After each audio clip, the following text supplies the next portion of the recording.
Hello. I think I'm live. And hopefully I am live. Okay, so we are doing Wave Pool Block of the Month, month 2. I absolutely need to double check that I'm live unless somebody's in chat already. But we are going to be making a snail block today, which is this block around month 1, which was the center one that we did last month. So I'm going to double check that live. And then we're good. Awesome. Thank you. Someone in chat said hello. Hello. All right. So this snail block, I don't know, sad, happy to tell you, is the hardest block, or one of the hardest blocks in this entire quilt. So this snail block and the wave snail block on the borders, which is month 6, are by far the hardest blocks in this quilt. And the reason why I say that is because you are sewing on the bias, because we're cutting our squares into half square triangles or quarter square triangles. And so you have to be very careful that you're not going to be stretching your fabric while you sew. Okay, so like the rest of the things in the past, I have pre-cut all of my fabric, like so. So fabric D and fabric E in your quilt kits are 2 prints that are only used in this block. So if you notice kind of on this picture, these waves right here are not used anywhere else. And so you should have a half yard of each cut and we'll be able to take a look. Hi, Deanne. Hi, TW. Hello. Thank you. I'm glad. YouTube is always a little weird because it doesn't there's nothing that tells me I'm live outside of OBS saying I'm live. And it's a little hard for me to double check. So there's a couple different sizes of this block, and I will be saying small, medium, small blocks, and then small, medium, and the large blocks, or like the largest block. Partly because I would like you, if you don't have the pattern, to get the pattern. And when you're cutting these squares out, I will also make a mention that you need to double check and triple check your measurements. These blocks are, goofy measured. They're not solid numbers and they're not half numbers. So make sure that you are measuring very accurately. So you have 4 sizes of background, 4 sizes of, do you have 4 sizes of the other one? I think you have 4 sizes of the other one. Yeah, 4 sizes total. So the large, second largest, the small block, and the tiny blocks. The tiny blocks here, the very, very smallest, make the center of your snails. So my recommendation for this quilt, or this block, is that you are ending up making 12 of these blocks. I would say you should be making all of your centers together, and then you want to chain piece all 12 blocks at the same time. Because this is a demo, I'm going to make 1 center and then I'm going to sew 1 block. But if I were sitting down and saying I'm making this quilt at home, I want to make this in an efficient way. So what I'm going to do first, I do tell you the secondary cutting instructions. I'm not going to do those just yet because I want to make the center and then get that out of the way.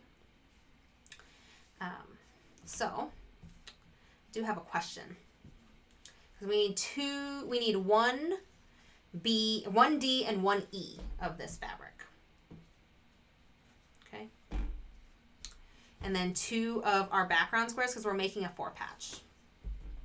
The other thing I probably should have done is mark which one is fabric D and which one is fabric E. In our block pattern, in the way that we sew it, it doesn't matter. As long as you just have them opposite corners, it won't matter. So this is kind of the first center.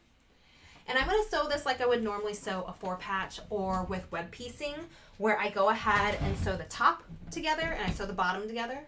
And then I'll press my seams and sew the center. Now for this entire quilt, I think in the very beginning I say press your seams open if you do not want to have any clashing seams in this quilt. Otherwise, you may have clashing seams if you press towards one direction. If you're using the kit with Island Batik fabrics, the Batik fabrics are really thin and you can press them pretty flat. So the seams all in one way or something like that don't actually bother me. So I'm going to go ahead and just press my seams towards the print fabric for the blocks. I'm going to go ahead and sew the top together and the bottom.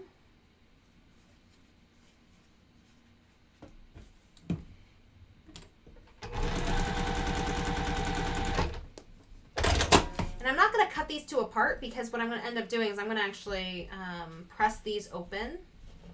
I'm going to finger press this one just because they're small enough for finger pressing. If you had all 12 of them at one time, I would just go ahead and use the iron because finger pressing I feel like is a little slow. But I'm going to press them towards the dark. I'm going to put these right sides together and sew where they meet, right, to make my 4-patch.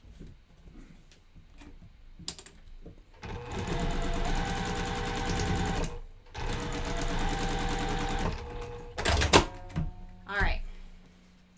And then I'm just going to press this to one side. It doesn't matter which side you press it on. Not a big deal, okay? So here is my 4-patch for my center. If I was doing this, if I were you, I would make all 12 of these like this. So all of your small squares, pretend, poof, they all look like this now, okay? So this is where you are going to be stitching all of the other fabric around, well, kind of around. I'll explain. Now you have your other fabrics here, okay? Please read the instructions carefully on your secondary cutting. So for your neck size blocks, you want to cut these corner to corner so you have 2 triangles, okay? And in this case, you really only have 6 of each because you only need 1 triangle per block. So what I'm going to go ahead and do is I'm going to take, 1 of each. And I'm going to cut this from diagonal to diagonal. This is stacked up because that's how I cut them. When you're cutting on the diagonal, you have these lines on your ruler. If you have a Creative Grids ruler, if you have a OmniGrid ruler, you'll have the 45-degree lines. You can kind of measure or like align that with the base of one of the squares so you cut corner to corner. But the biggest thing that you want to make sure is that where the blade is hitting that corner, not where the ruler is covering that corner and your blade is hitting to the left or right of that point. You want your blade to hit that point on both sides, like so.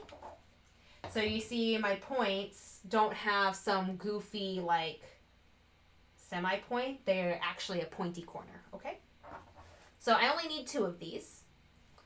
And I'm actually going to sew these on as we go. So there's a couple things that you want to look at. Regardless if you're following D or E. Right now I'm like, I don't remember which one it was. It doesn't matter. You want to make sure you're following the diagram. So for me, the darker green that I'm sewing right now is going to be the orange on the diagram. Whether or not that was fabric D is irrelevant. And so that means that this orange is on the bottom. This is on the top, okay? So I give you numbers. I technically could sew this one first and then this one second. It doesn't really matter. But I'm just going to follow the instructions because it makes it a little easier. So for this triangle, how do I make this triangle attach to this top part of that 4-patch and make sure that it's centered? Well, the nice thing about having a 4-patch instead of a solid square in the middle is that you know where the center line of this triangle needs to line up. So if I put this right sides together down, I put that edge that I'm supposed to sew and I put the point on that edge, on that center line where that 4-patch lines up, okay? And so then I'm going to sew this down.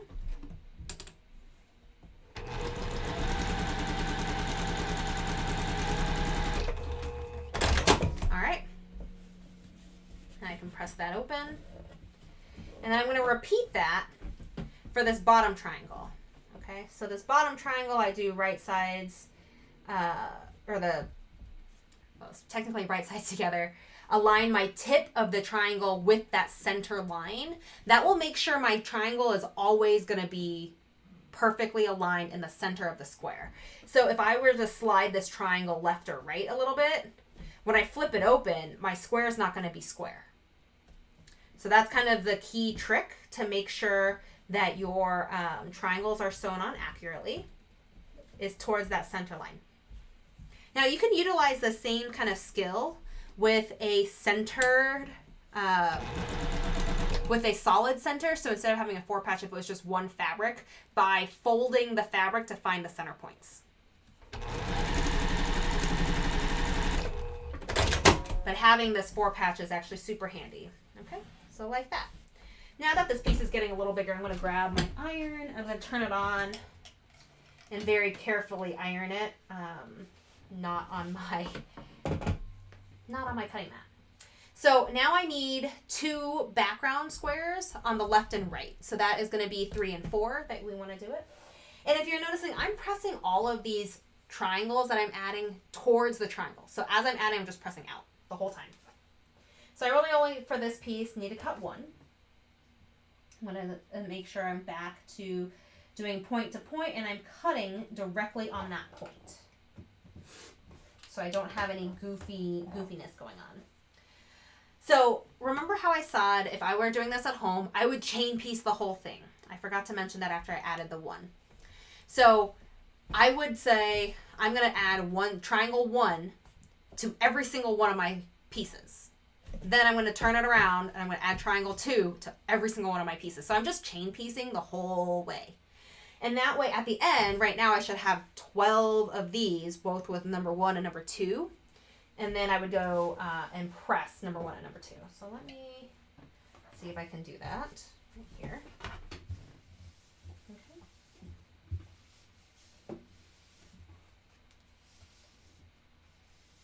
And the reason why I say this is a difficult block to make is because since we've cut these triangles on the diagonal, you have this bias, right? So batiks are a little tighter weave, so it's a little harder to see, but can you see how when I'm pulling, there's stretch to the fabric?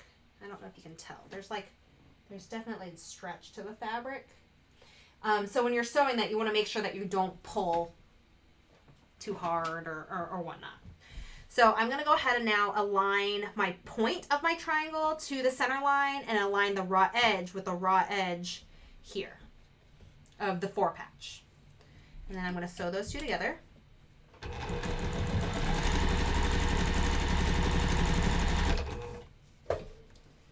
Okay, and like I said with making all 12 of these at once, I will sew this 3rd one on all 12 blocks. Chain piece those all together. And then I'm going to do this for the other side. So sometimes it's easier had you press this open already to get this out of the way, to see that point for your triangle. Okay, and now you're going to sew a 1/4 inch. All right, and now we're going to press these open. So there's a couple things that I want to call your attention to for this block. Okay.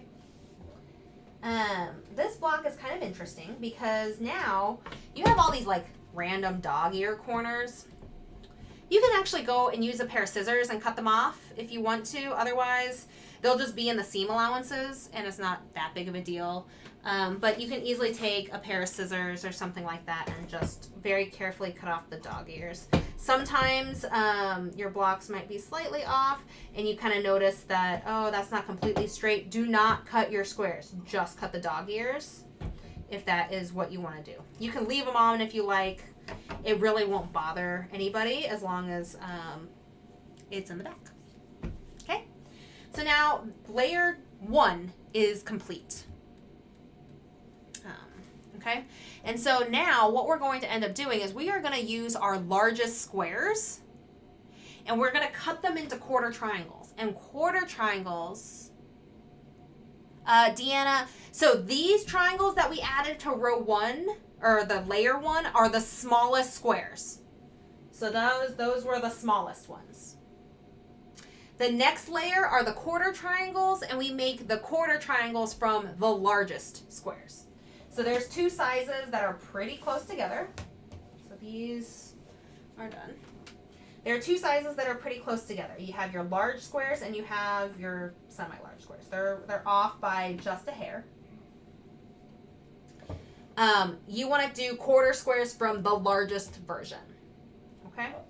And so when we mean quarter squares, and you really only have 3 of each of these because you get 4 sets per square.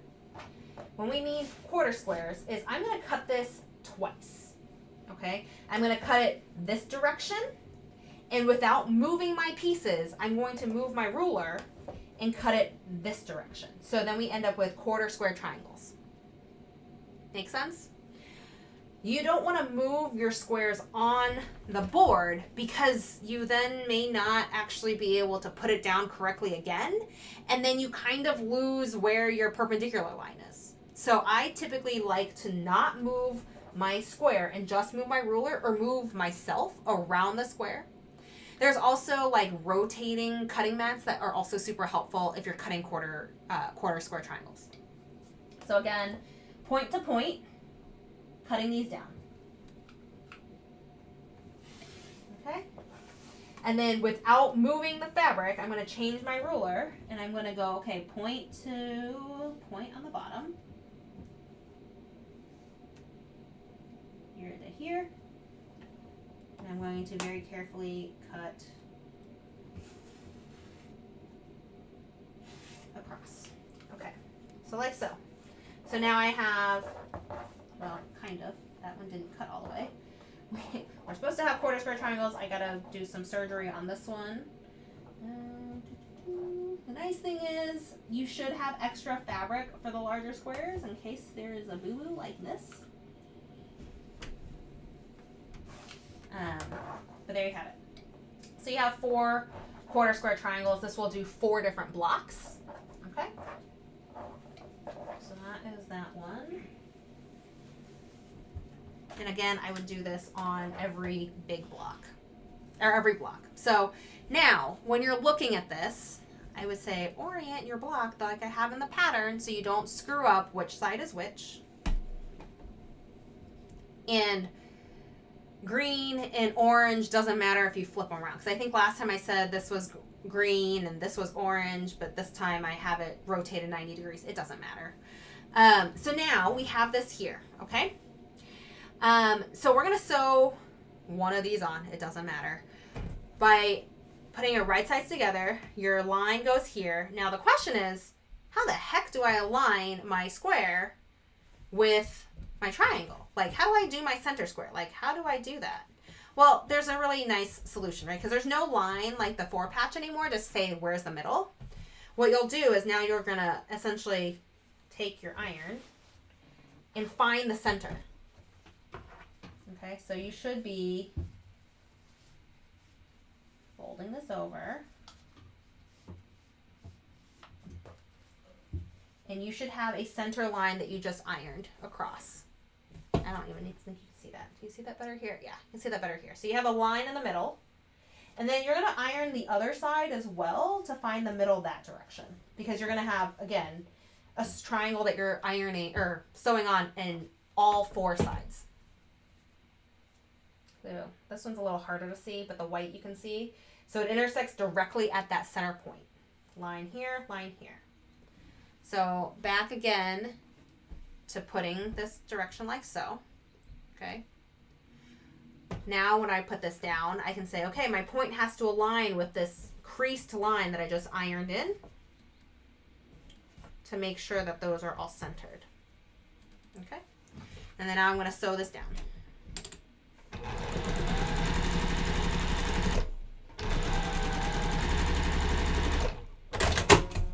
And again, I would be making all 12 blocks all at the same time because this is very, very easy just to continually chain piece everything going on.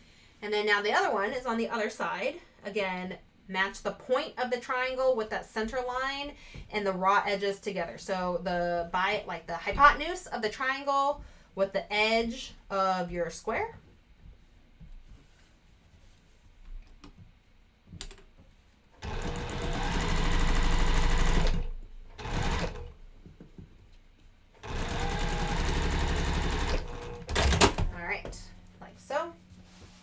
out a little bit.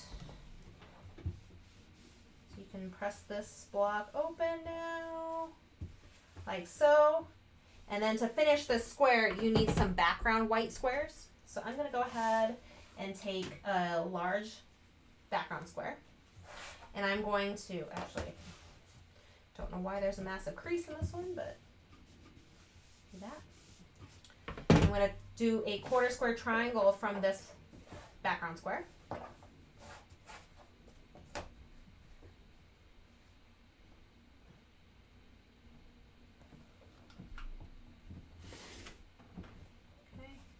Without moving that, I'm going to go ahead and move it on to the other side.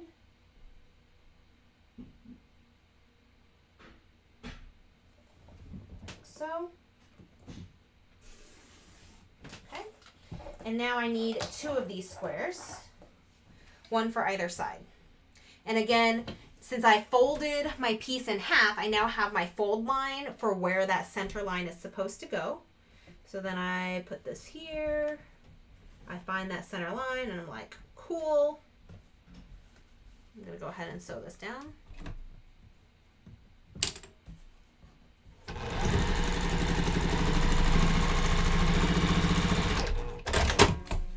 And then we have our next one. So I'm aligning my point with the center line from the center fold that I made. And then I'm going to sew this down.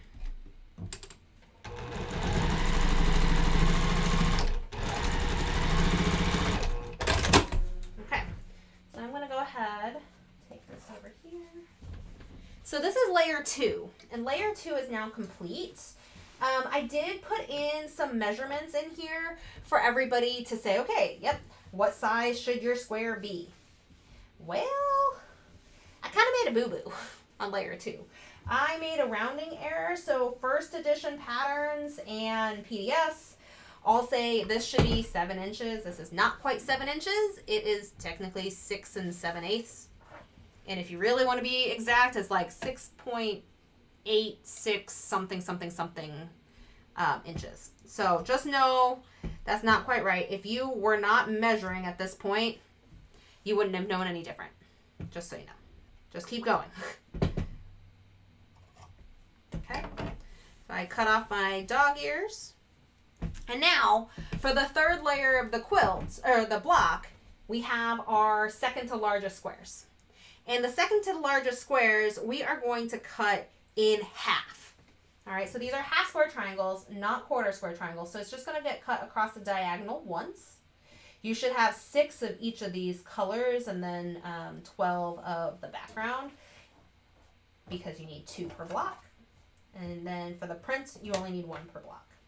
So I'm going to cut the print from diagonal to diagonal, and we only need it 1 time. Okay. We only need 1 set for this one, but I would go ahead and cut all of them and sew all of your blocks together. Literally, like, this is the fastest way to make that snail block, or else if you have to do this every single time, it gets really hard. Okay, so again, you're gonna lay this like it is in the pattern and go, okay, so if I'm going this direction, that means this corner right here needs to be this color.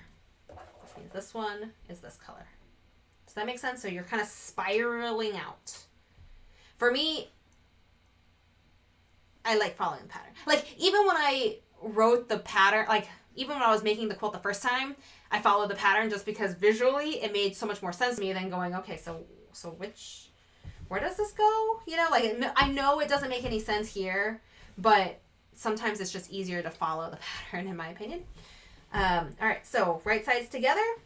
The point now follows that 4 patch, right? So we're back to the middle to follow the 4 patch. Edge of the triangle to edge of the block. And we're going to sew this together.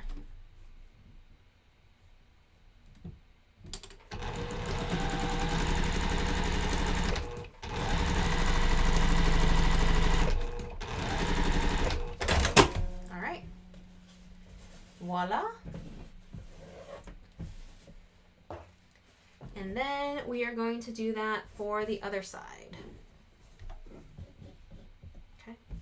One thing about cutting your diagonals, a lot of times, you know, some folks will say, I'm just going to stack all my squares up to like 6 squares or however many and cut them on the diagonal.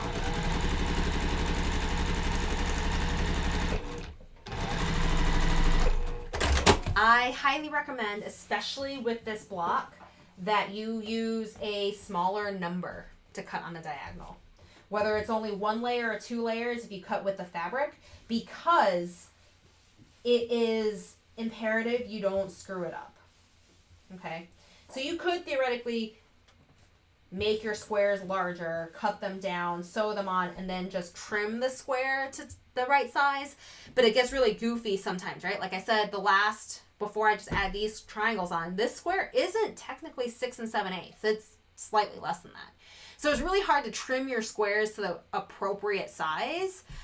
So you just want to make sure that you're cutting your triangle squares correctly. That is my recommendation. All right, so I need 2 white ones, background squares, or background triangles. So I need 1 square. I'm going to cut this diagonal to diagonal. Okay. And then these go like so. So same thing. This is going to go right sides together. My point is going to go align with that center point of that 4 patch. That tells me, yep, there you go. And then I'm going to go ahead and sew this block together. Oh, you got to make sure when you shift your block that your triangle doesn't also shift. There we go.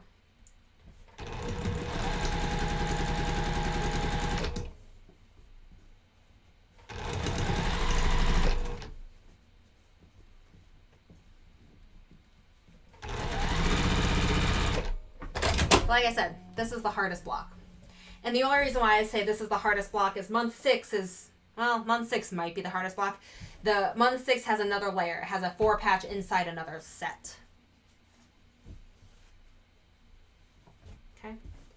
All right, so this one, we're going to go ahead and align that center point with the corner that's square and then the edges together. I'm going to sew this down.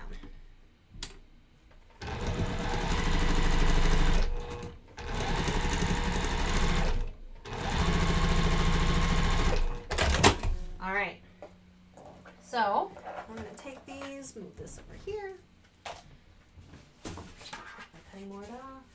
We're going to press this block because this block is now done. So that's what I mean. When we are making 12 blocks of this, it is faster to sew all of these little triangles on for all 12 blocks at one time than it is to do one complete block at a time. So you're going to make all 12 of these so all together. Okay?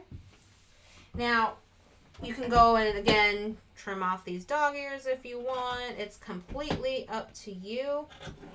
And here's the thing. If your block is not 100% perfect, you will survive. The block will be fine. Okay? There's a couple things to note about this.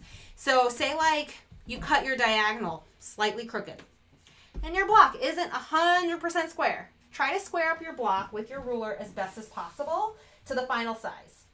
And then the other thing I want to mention is when we start combining these swirls together, if your swaves don't completely connect to the next one, it's not going to kill you either. And I want to show you why. So if you look at the overall pattern, you see the waves that go around. You see the movement. There we go. You see the movement of the swirls from the snail blocks, but you don't see the fact that like not every snail block met each other correctly. And because I have the quilt back, I can show you what this looks like. So this is the quilt that's on the cover. So this quilt is the one that got photographed. The cover looks okay, but let me see if I can find a couple of these. Right here. Do you see where this corner of this block, so this snail block here and this snail block over here, where these two colors match, that is not a straight line. I don't know if you can see that. There is actually quite a bit that's like, whoops. But overall, on the quilt pattern, you're not going to notice. So this is one thing that I want you to know, that like, if your points don't align, it's okay. It's a forgiving block when you sew it together, and the overall movement is more important than do these actually perfectly align or not. All right. So I am super happy that you guys are here for month 2. If you have any other questions, drop them in chat and let me know, and I will respond to them when I get a chance. But we need to make 12 of these this month. So I hope this was helpful. And remember, sew them all together. Chain piece them, and you'll get done way faster than if you just made one of these at a time. And that's all for today. Thank you so much. I will see everybody the second Saturday in May, which is May 14th at 1:30 for month 3. I'll talk to everybody then. Thank you.